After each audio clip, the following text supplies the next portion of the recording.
Welcome back. For 4 nights last week, the Indepth team brought you a series on the LGBT community. Since the series aired, some members of that community have criticized the feature as being unbalanced and taking a homophobic slant. Well, tonight we've invited our critics and others from within the community to speak openly about the areas in which they believe we fell short and to address the issues that have weighed heavily on them.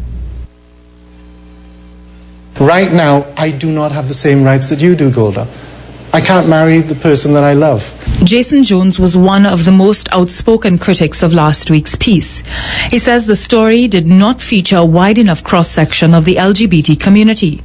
He added that Saucy Pow was not an accurate representation of the majority of the LGBT community and that the story seemed to focus on Saucy. You know, there needs to be an eloquent person who's putting these points across.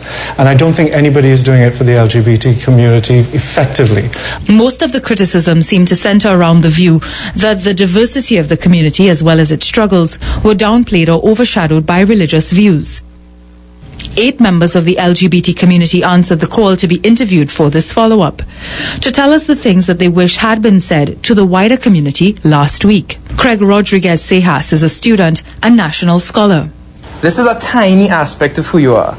It's not an identifier. There's no need to say, this is why I identify myself. No, I identify myself as Craig, as a student, as a scholar. I identify myself as by the work I do, by the friends I keep. This is almost one of the last things on your list because it's not important. People said that the series should have focused more on the fight for equal rights. Putting forward the idea that people who are in the community are somehow strange or have some kind of weird alternate agenda. No, we're just normal human beings trying to live our lives. We're not different.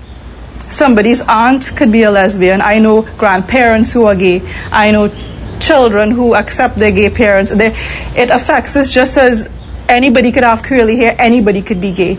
Participants also felt that the issue of discrimination had not adequately been addressed, as they made calls for the Equal Opportunities legislation to be changed to include sexual orientation as grounds for protection, among other changes. Until homophobia is decriminalized and we are seen as equal by law, then how can we expect our fellow Trinidadians to respect us?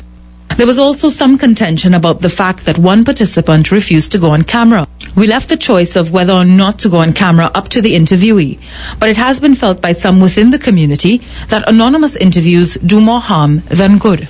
It's not that someone is scared, they're afraid of the risk that is involved. I mean, you come out here and you speak of an issue but you do not want to get the repercussions of the stigma. You want to do as much as you can, but you still need to protect yourself because the law is not even there to protect us. I live in a society that is not gay friendly. It's not going to be, as easy for me to walk into church. It's not going to be as easy for me to, talk to clients. If I get victimized because of my sexuality, there's no protection for me under the law. So what am I going to do? Stand up on a principle and potentially lose my children?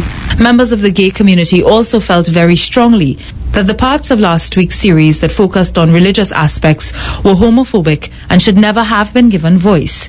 Tomorrow night, we'll hear from religious leaders who gays feel are more sympathetic to them.